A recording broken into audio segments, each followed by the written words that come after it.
sa babae nga pusi, kaya di pangasawa, sila ni mo, si Moses ba lamang ang pinagsultan sa Ginoo nila, nagsulti man ang sultikan nato. Og nabati kininya, si Moses mo ay labi mag-isa na tao, dili sa kalibutan, sa kalit lamang ang Ginoo may ka Moses kangaro gambariam. Gawas kamong tulong at gusto nga tagbuanan, umigawas silang tulong. Unya mi konsed ang Ginoo des panganod ug mitindog dia sa pulta sa tulda gitawag na sa araw si Miriam ug midor sila ug ang Ginoo mingon kanila pamatay kamo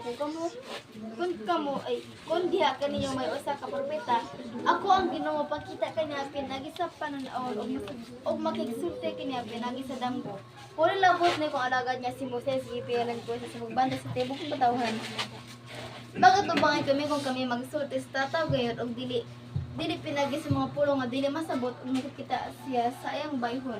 Ngano wala man kamo mahadlok sa pagdaos ug alagad nga si Moses ug misalabang kasuko sa Ginoo bataw kanila ug giya sila kanila ug sa pagkalakaw na ibabaw sa panganod ay ibabaw sa tulda si Miriam gitakboyan Miriam sama sa kapatayng bata kansang lawas pito ka daw og wala mang law ka mga tao hangtod si Miriam gipasal pagbalik sa kampo humanin niya na ka mga tao gikan sa sirat ug nagkampo sa diri sa paran amen sa dili pa ta magsugod manindog sa sa pag-ampo okay.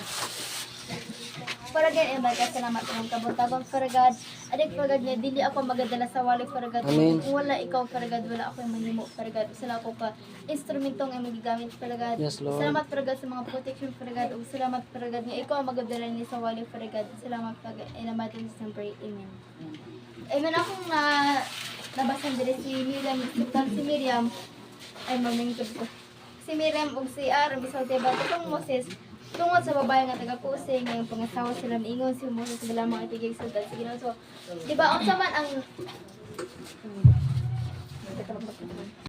unsa man ang nalalagan ni Satanas ni Lucifer dito pa siya sa langit di ba ang garbo wal dili makasulod sa langit tungod kay namatay garbo so ang dapat suon kanan di ba manikson kay mag-away man gid na so kaya gutang ka na magpailob kung kita man magulang pailoban ka ng mga tungod kay manghudon siya pero kani siya wala pili ang Dios bata man ka or tigulang kung imong gibastos ang tao sa Dios ang Dios gud ang musilot kanimo dili ang usa ka taong musilot so ang kanang silot kada ganing imong kanang murag ganig si Miriam nga iyang mga panit kay nalata sama sa kanang ba diba isa pala ng bata tapos ang bata patay tapos kanang iya mga lawas kay kanang ulos pad kayo mo kanang mamurag basta marag baboy nga nalatay nana so kinagot nga dili ta kaya maggarbo pareha kang Lucifer tungod kay nagarbo ang nalaglagan ni Lucifer sa iyahang kanang pagkanay garbo so si Lucifer sa unang panahon dito siya sa langit magkanang dito sa si Lucifer siya ganing gwapo sa tanang mga anghel siya ang pinaka-bright siya ang tanang nakabalo sa tanang verse halos kanang memorya nagutian ang verse tungod siyang garbo nagsalig siya ba kanang memorya niya ang verse nga kanang siya ang tas brangko dito so nakaingon siya una-una nga kanang kaya kanang iyan na lang nakaingon siya una-una nga kanang gusto niyang ilubon ang trono sa Dios so siguro dili ba kaya nga magpa-Lucifer tungod kay si Lucifer gikuan siya kaning gilambog na sa impierno wala pagkapalong so dili sa 5 nga unya mi konsad ang Ginoo diya sa panganod ug mitindog diya sa pultahan sa tulda gitawag nga si Aaron si Miriam bumido medol sila o ang Ginoo mingon kay nila pero kaso pa mo gayud o ang Ginoo mingon kay nila pamatay ka mo kun diya kanay mga sa propeta ako ang Ginoo pakita kanya pinagi sa pananaw ug maksulti kanya pinaagi sa labo wala labot ni mo alagad ni si Moses ipiyalan ko siya sa pagbantay sa tibuong katawhan magkatubangan kami kung kami magsulti sa tatawid o dili pinagi sa mga pulong at dili masabot kung makakita siya sa bayhon so yun dito kanang nasa pinagi sa mga pulong at dili masabot o makita siya di ba sa Habakuk 2:1 sa kanang kanang klarong pagsulat ang pananaw di sa mga panaraw para makabasa makalikay so kung ato ang kaning so sa ato pa karon nga nabasa tapos atong baba kay muat na nga dili na mao atong isulti diba so dili gud ta na ato ginang tarungon pag ato talungan pag-explain para ang makasabot makalikay, di ba? So Amen. naging dito nga wala labot akong alagad nga si Moses gipilan ko siya sa pagbantay sa tibo kong katawhan. Mag-atubangan sila kung sila mag-sortis tatawin o dili pinakinagpang usabot. Og sila mas ako sa Ginoo bato kanila og nubi sila kanila. So ang Ginoo kan siya kanang kadaganing nalagot siya sa mga katawhan nga wala nagtuo sa ihang kanang wala nagtuo sa iya. So kanang si Moses kanang gigamit siya sa Dios o kana si Miriam mo na siya igsoon ni Moses. So di ba kanang si Moses manghod, si Miriam ko'y magulang. So magulang man ka or sa mata ko kung imong gikadagani wala kay espiritu sa imong magtutudlo o wa kay espiritu nga gigamit siya para inanilod ka na mag-evangelize. So mo na siya ato ko nang respetuhon ang tao sa Dios tungod kay kanang tao sa Dios gigamit na siya. O kung ato pa na siya galing alagaan pag ayaw mo kanang alagaan kung alagaan ka pag ayaw ang tao sa Dios ato na panalangin mo sulod sa pinag Amen. apan tuos kita mo hindi na pag-alaga sa tao sa Dios ato ganing yeno madrama ka nang di ka anak sa Dios tungod kay na ka sa mga batasan dili makita sa batasan kung dili sa pagigugma nimo sa Ginoo sino mo ganing imong di ba ano ba akong experience sa Ginoo sa batasan so diri sa ano kita pala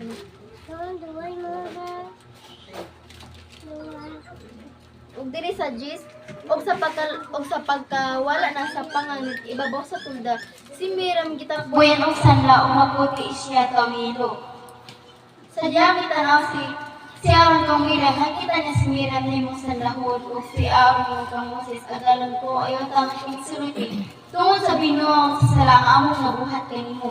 So si Miriam sama sa kingon kang ganiya ba nga si Miriam ganang sama siya sa kapatayng batakan sa lawas hapit ng maut-ut. So di ba?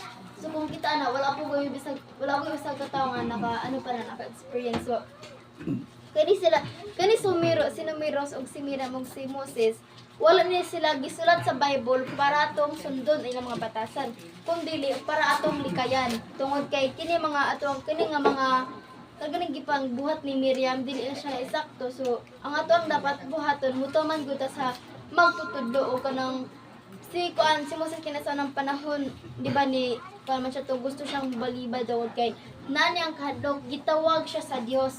So hooti na nga gabagol si Moses apan nituo siya.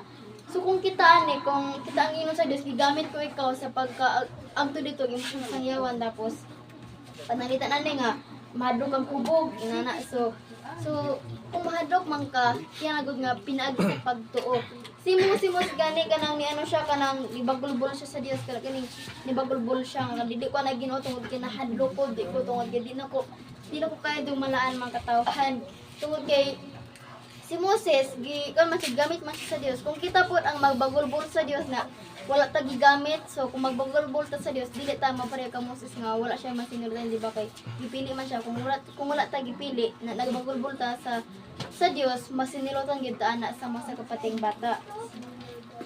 Og dinhi nga kanang gilutan si Miriam sa iyang amahan diha sa nawong dili pa siya maulawan sulod sa 7 ka adlaw.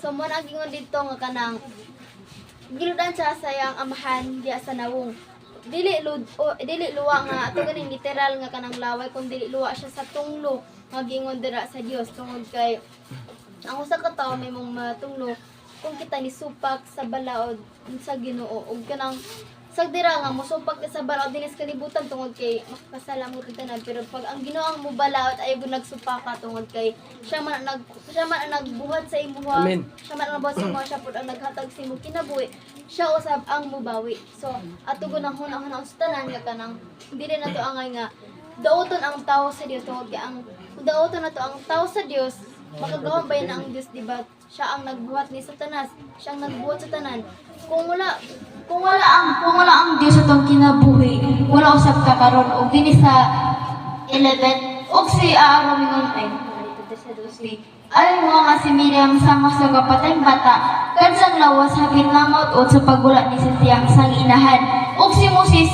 mituaw sa Ginoo o Dios ayaw tang si Miriam nangaluyo po ako kanimo. So si Moses nangaluyo po sa Dios para si Miriam gagaling maayo na. So So sa ano nato ni Moses na nangalimpo siya sa Dios, so si Miriam na ayon na siya og gihinatag na nga magubulbul. So nakita na to ang kaayuhan ni Moses, di ba? So tungod kay nakita man na to ang kaayuhan ni Moses, hindi nagutag na magubulbul. Tungod kay ang kining importante ni siya ang kaning numerous 12 para makabulutaon sa ang ginipag tudlo sa mga katawhan inana para dili pa ta maulawan. So, ipagawa si Miriam sa campus sulod sa pito ka pagkatapos niya may mo na siyang pasudod. So, hangtod nga wala pa nibalik si Miriam nga sa hangtod nga wala pa siya nibalik si Miriam nga nisulod sa kampo wala pa nang lapa ang mga tao hangtod nga ipasulod siya sa pagbalik sa kampo. Kumanin din nga ang mga tao. Ikan sa sira kung nagkampo sila dito sa Gimingang sa parang. So, nain siya dito ang tanang. Ang usa ka tawo maulawan. Ang usa ka tawo maulawan kung ato pong maulawan ang tao sa Dios. Maulawan mga sa gagmay mga butang, maulawan po sa dagkong mga butang. So, parilawan ang naging ni Dios guys. Kung mapiyalan ka sa gagmay mga butang, mapiyalan ang sa dagkong mga butang. Amen. Ako ang nagtagyo sa lugar. Ispunta kayo, panakatulog. Hallelujah. Kinagdasot kayo taon. Glory to God. Glory kayo, magkikumot akong kasing-kasing. Lord, salamat din ako sa Lupi. Salamat, Lord. Ay! Balik mo dito rin. Okay, salamat, Lord, sa Lupi.